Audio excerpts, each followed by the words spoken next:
the first thing she did was smile. Not a polite smile. Not the kind you give a stranger holding a door. It was the smile of someone who had already made up her mind about you and found the conclusion mildly entertaining. Corrine Beaumont stood at the counter of her dry cleaning shop on a Thursday morning in October, and she smiled at the man who had just told her she had 48 hours to vacate the premises she had occupied for 22 years. The man's name was Fletcher Voss. He was 41 years old, wore a coat that cost more than most people's monthly rent, and had the particular posture of someone who had never once been told no and believed this was a personal achievement. He represented Aldercroft Development Group, which had spent the better part of 2 years quietly buying up every commercial property on Hazel Street in downtown Hamilton, Ontario. Every property except one. Corrine's shop sat between a recently shuttered bookstore and a vacant dental office, both of which now bore Aldercroft signage. Her shop had a hand-lettered window, a faded green awning that she replaced every 4 years whether it needed it or not, and a small, brass bell above the door that rang every time someone came in. The bell had been her mother's idea. Corrine had kept it. She folded the legal notice carefully, the way you fold something you intend to read later with full attention, and set it on the counter beside the register. "Thank you," she said. Fletcher Voss had not expected that. He had expected resistance, tears, questions about rights and timelines, the usual friction of a small business owner confronting something larger than themselves. He had not expected "thank you." "The deadline is firm," he said, more firmly than he'd intended. Corrine looked at him with the same expression she'd used on her daughter's ex-husband when he showed up uninvited to Christmas dinner. Calm. Faintly curious, the way you might study an insect that had wandered into your kitchen. "I heard you," she said. He left. The brass bell rang once on his way out. Corrine stood alone in the shop for a moment after the door closed. She looked around at the plastic-wrapped garments hanging in long rows, the pressing board, the steamer she'd bought secondhand in 2009, and maintained so carefully it still ran like new. The photographs pinned above the register. Her mother, her daughter Josephine at her university graduation, a faded snapshot of this same shop taken in 1985, the year her mother opened it, when the awning was still bright and the neighborhood smelled like bread from the bakery 2 doors down. Then Corrine picked up the phone and called her lawyer. Fletcher Voss did not think about Corrine Beaumont again for 3 weeks. He had other things to think about. The Hazel Street project was Aldercroft's largest residential development in the Hamilton market. A 12-story mixed-use tower, with ground-floor commercial space and premium rental units, designed for the city's incoming wave of young professionals. It had been 4 years in the making. The permits were in place. The investors had been patient and then less patient, and were now making calls that Fletcher was not always picking up right away. The remaining holdout, the dry cleaning, had been a minor irritant in the project timeline for 8 months. Fletcher had sent 2 written offers before visiting in person, the first at market rate, the second at 3 times that. Both declined by a woman who responded to formal legal correspondence with handwritten notes on pale green stationery, thanking Aldercroft for their interest and explaining that the property was not presently available. Not presently available, as though it might become available on her own schedule, at some point of her choosing, when she felt ready. Fletcher had gone in person because he believed, as he had always believed, that things moved when you showed up and made them move. He had not expected the smile. He had not expected the thank you. And when Corrine Beaumont filed an emergency injunction 3 days later, citing a heritage designation application that had been quietly submitted to the city of Hamilton 6 months prior and was now pending review, Fletcher Voss found himself in a conversation with his legal team that lasted 3.5 hours and did not end well for anyone's blood pressure. The injunction froze the demolition timeline pending the heritage review. Construction could not begin. Every week of delay cost Aldercroft real money. Fletcher went back to Hazel Street on a Tuesday afternoon. He did not call ahead. He pushed through the door of the dry cleaning shop and the brass bell rang, and Corrine looked up from the pressing board and her expression did not change at all. He told her the injunction would not hold. He told her the heritage application was a delaying tactic, and the city would see through it. He told her she was making things harder on herself than they needed to be, and that the offer on the table was more than fair, and that when the review concluded, which it would, and not in her favor, she would walk away with considerably less than what he was currently offering. Corrine set down the pressing iron. She looked at him. "Are you finished?" she asked.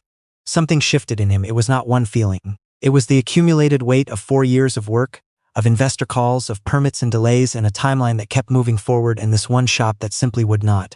His hand swept the display rack beside the register, a row of small tickets and promotional cards, and a glass dish of mints that had sat there as long as the shop had existed. The dish hit the floor and shattered. The tickets scattered. He kept going, his arm catching the edge of a folded garment waiting for pickup, pulling it from its hook and sending it to the floor in a heap of plastic and fabric. He stopped. The sound of his own breathing was loud in the small shop. Corrine had not moved. She stood behind the pressing board with both hands resting flat on its surface, watching him the way you watch weather come in from the lake. Not afraid, not angry.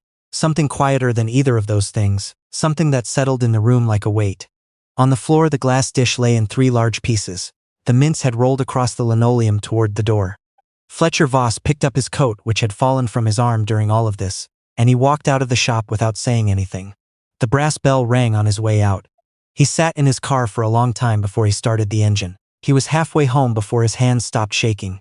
It was not the kind of shaking that came from anger. He recognized that kind.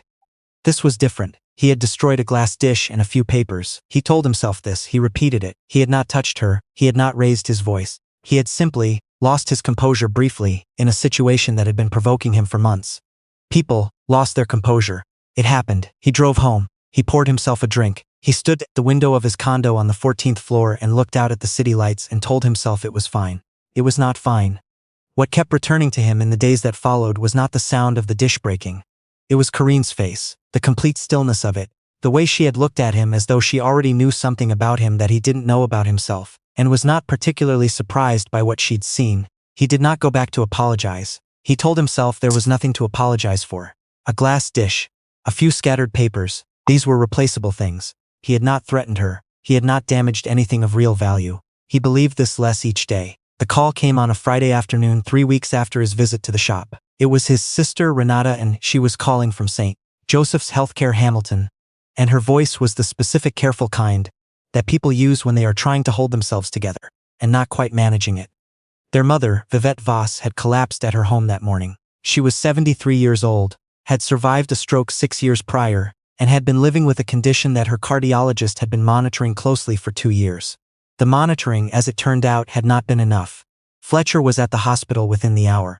Vivette was stable, but the word stable had the particular hollow quality it takes on when doctors use it carefully. Her cardiologist, a quiet man named Dr. Osi, who had the expression of someone accustomed to delivering news that landed badly, explained the situation in plain terms. Vivette's heart was failing in a specific and unusual way that had 2 possible outcomes: aggressive medical management that would extend her life by months, or a procedure, a highly specialized one, performed at very few centers in Ontario, that could correct the underlying issue and give her years. The procedure required a tissue match, a specific kind, unusual enough that even extended family testing had returned nothing compatible. They had been quietly running a voluntary compatibility screening through the hospital's donor network for 6 weeks. So far, no match. Fletcher hired a private medical consultant the next day. He reached out through every channel available to him. He did not tell his mother how worried he was, because Vivette was the kind of woman who would spend her energy worrying about him, worrying about her, and he didn't have room for that. He visited her every Tuesday and Friday. He sat in the chair beside her bed and they watched the evening news together, and she complained about the hospital pudding, which she said tasted like something that had given up on itself, and Fletcher laughed because it was either that or something else, and the something else was not something he could afford to do in front of her. She talked sometimes about the donor search, not obsessively, but with a particular kind of wonder, the way people speak about things they can't fully account for. "Someone out there might save my life," she said one Tuesday evening. "A stranger.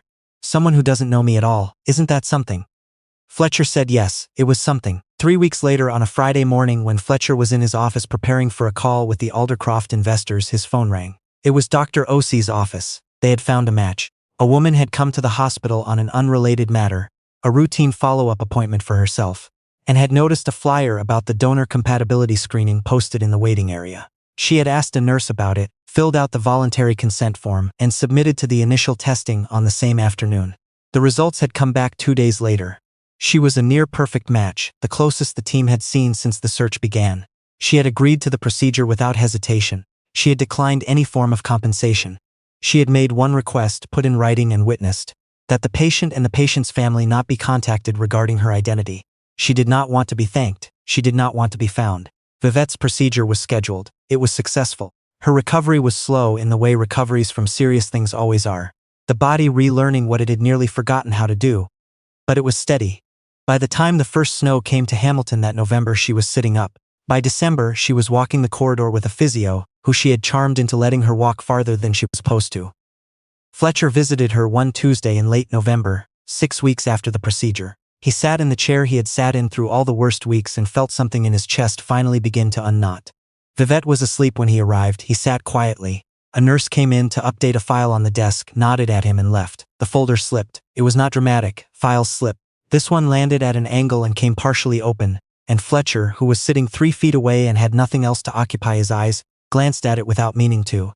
It was a post-procedure administrative file, a standard document from what he could see. There was a photograph attached, the kind used for identity verification in medical contexts. He leaned forward. He knew the face immediately, the stillness of it, the dark eyes with the particular quality of someone who had made peace with a great many things. The slight set of the jaw that he had been seeing in his memory for 6 weeks, standing behind a pressing board with both hands flat on its surface. Corrine Beaumont. Fletcher sat back. The chair made a sound against the floor. Vivette shifted in her sleep and didn't wake. He stared at the ceiling. He was there for a long time. When the nurse returned, he asked her, carefully, what the file was. She hesitated.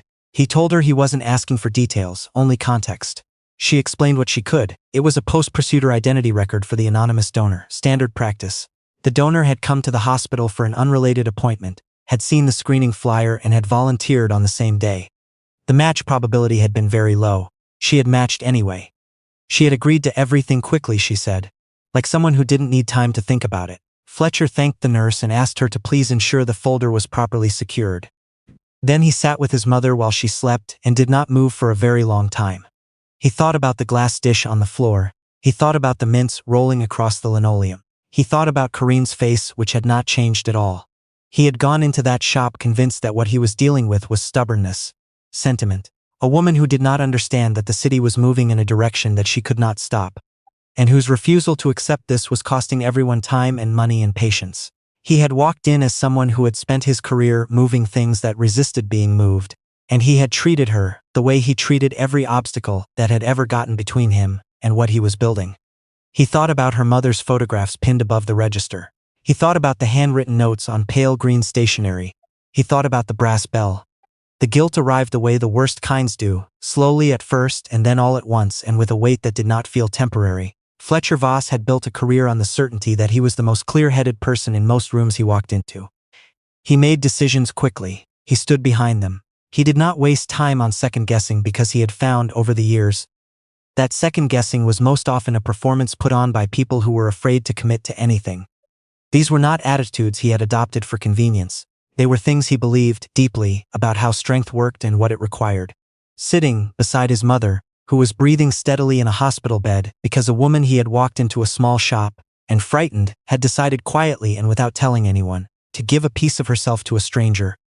Fletcher found that every conviction he had walked through that shop door with felt like something he had bought secondhand and never thought to examine. He drove to Hazel Street the next morning. It was a Saturday. The shop opened at 9. He was there at 8:55, standing on the pavement in the November cold with his hands in his coat pockets, watching his own breath. The brass bell rang when he opened the door. Corrine was already behind the counter, sorting through the day's orders with the methodical attention of someone who had long since made peace with early mornings. She looked up when he came in. Her expression did not change in the particular way that told him she had already decided how this conversation would go, regardless of what he said. He had prepared something on the drive over, a structured sequence, context, disclosure, acknowledgement, offer. He was good at structured sequences. They kept him from being derailed. He lost it almost immediately. I was at the hospital last week, he said. My mother's hospital. There was a file. He stopped. He started again. I saw your photograph. Corrine set down the paper she was holding. Neither of them said anything for a moment. Outside, someone walked past the window with a dog on a leash. The dog paused and pressed its nose to the glass and then was pulled gently away. You weren't supposed to see that, Corrine said. It was not quite a statement and not quite a question. No, Fletcher said. It was an accident. A file slipped. I didn't seek it out. He paused. That doesn't change what I saw, or what I know now.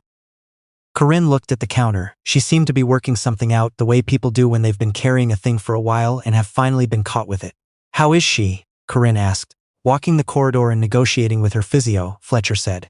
Something shifted almost imperceptibly in Corrine's face. Good, she said. Fletcher took a breath. What I did in this shop, the dish, the papers, it was wrong. Not complicated wrong, just wrong. And I've known it since the moment I walked out that door, and I've been telling myself it wasn't serious because it was easier to tell myself that. He looked at the floor, which was clean. She had already swept it. I came to tell you that. and to tell you I know what you did, and that those two things, what I did and what you did, they don't fit together in any way that makes me look like anything other than exactly what I was." Corrine folded her arms loosely across her chest. She considered him for a moment with the same steadiness that had unnerved him 6 weeks ago and still did. "You didn't know," she said. "When you came in here you didn't know. That's not really the point." "No," she agreed, "it isn't." He offered to replace everything in the shop, every piece of the glass dish, every scattered paper, everything that had been disturbed or damaged. He offered to cover whatever it cost, and then more than that. He told her he was withdrawing the acquisition offer, not because the injunction forced him to, but because he was choosing to. He told her the Aldercroft development could be redesigned around the Hazel Street parcel. His architects would not be pleased. His investors would ask pointed questions. He would answer them. Corrine listened to all of it. Then she said, "I don't want your money, Fletcher." He started to respond. She held up one hand, the same way she might stop a customer who was heading toward the wrong garment rack. "I matched because someone needed to match," she said. "I didn't know who your mother was when I saw the flyer. I saw that someone needed help and I happened to be able to give it. But that was the whole of it." She paused. "What you did here was wrong. But I don't need it compensated. I need you to leave this building alone." Fletcher left. He called his lead architect from the car. The Aldercroft investor group was not pleased. They asked pointed questions. They used the word reconsider several times and the word liability twice. Fletcher answered them all with a patience that surprised even himself. The project would be redesigned. The Hazel Street parcel was no longer part of the acquisition. It would cost them time and some money. It was already decided. His architect, a woman named Marguerite who had been working with Aldercroft for 9 years, and had the professional composure of someone who had seen developers change their minds for stranger reasons, sent him a revised concept 3 weeks later. The new footprint was actually, she said quietly, more interesting. The tower was repositioned slightly to the north. The ground-level commercial corridor curved around the remaining building on the southeast corner, drawing foot traffic through a small courtyard, past a heritage storefront that would anchor the whole design. Several consultants, reviewing the new plans, noted that the heritage element gave the development character it hadn't had before. The Hazel Street project opened the following September on a clear morning with a light wind off the escarpment that carried the smell of fresh concrete and turned leaves. The tower was exactly what Fletcher had envisioned. The courtyard fountains ran well, the restaurants were full, the rental units had a waiting list, and on the southeast corner the green awning was new. Corrine had replaced it the previous spring. The brass bell still hung above the door. The hand-lettered sign caught the morning light in the same way it always had. Fletcher had arranged, through Marguerite and without announcing it to anyone, for the courtyard stonework to curve in a deliberate arc that drew the foot traffic of the entire development past the corner of Hazel Street where Corrine's shop stood. It was not subtle if you knew what you were looking at. Most people didn't. A few architecture writers mentioned it in their opening day pieces, calling the design choice quietly interesting, a nod to the neighborhood's existing character. None of them knew why. Fletcher didn't explain. He brought his mother on opening day. Vivette Voss walked slowly, her hand on his arm, through the new courtyard. She was wearing the gray wool coat she'd owned for 15 years and refused to replace. And she looked around at the fountain and the stone pavers and the young families, already settling onto the benches with the particular pleasure of someone who had been told for a while that she might not see another autumn. He had told her something of the story. Not all of it. Enough that she understood before they reached the corner who was behind the door with the brass bell.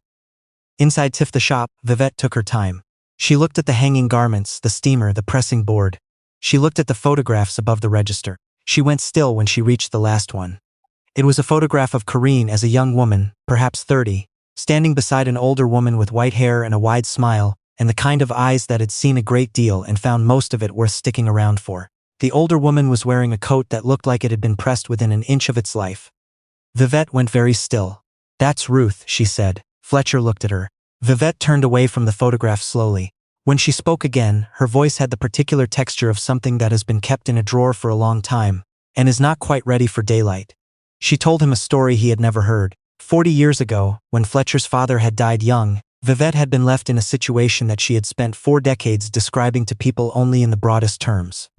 A young widow with 2 children and no cushion, in a winter that was colder than any she had known before or since. There had been a day, she said, a Thursday in January, when she had not eaten and could not afford to, and had been too proud to ask anyone for help. And she had been walking from one place to the next trying to figure out what to do about it, and the cold had been something alive, and she had simply sat down on a bench on Herkimer Street and stayed there longer than was good for her. A woman had come out of the shop next door, a dry cleaning shop. The woman had brought her inside without making her feel like she was being rescued. She had made tea. She had found a bowl of soup from somewhere, Vivette never quite knew where, and sat with her while she ate it, and talked to her about nothing in particular, in the way that people do when they understand that what someone needs is not advice but company. When Vivette finally stood to leave, the woman had pressed a folded $5 into her hand and told her not to argue about it. Her name was Ruth, Vivette said. Ruth Beaumont. I tried to pay her back the following week. She wouldn't take it. She said kindness wasn't a loan. Vivette looked at the photograph for another long moment. I never forgot her name, she said. I looked for the shop for years after things got better. But we'd moved across the city by then and I never found it. Fletcher looked at Corrine, who had come quietly around the counter and was standing near the window, giving Vivette the space to have what she was having. She told me that story, Corrine said. Her voice was steady, but she was looking at the window, at something outside it or perhaps at nothing at all. My mother told me that story when I was young. About a woman on a bench in January. She said you never know where the cold has gotten to in someone. She straightened a hanger on the nearest rack, something to do with her hands. When I saw the screening flyer at the hospital, Corrine said, the patient's name was on the information sheet, Vivette Voss. She paused. I recognized the name. My mother had written it down. She kept a little book of people she'd helped, not to remember them for credit, just so she wouldn't forget that the help had mattered. She turned from the window. I didn't say anything to the hospital staff about it. It didn't seem like information that was mine to give. I just signed the forms. The shop was very quiet. Vivette moved to the counter. She placed her hand flat on it for a moment, the way you touch something to steady yourself or to make it real. Your mother gave me $5 and a bowl of soup in the worst week of my life, Vivette said. And now here we are. Corrine smiled. It was a small smile, the same one she'd given Fletcher on the morning he'd come with the legal notice, but warmer now, and something beneath it had finally been set down. She would have liked this, Corrine said. Outside through the window, Fletcher could see the courtyard his company had built. The fountain, the stone pavers, the young families on the benches, the restaurants with their open doors. The tower he had spent 4 years designing, rising clean and tall against the September sky. And at the center of all of it, a green awning and a hand-lettered sign and a brass bell above a wooden door that was propped open to let in the morning. He had built the largest thing he had ever built. And the smallest thing on the block was the one that had made it worth building. If this story stayed with you, share it with someone who could use a reminder that the kindness we give away has a way of finding its way home. And if you're new here, there are more stories waiting for you.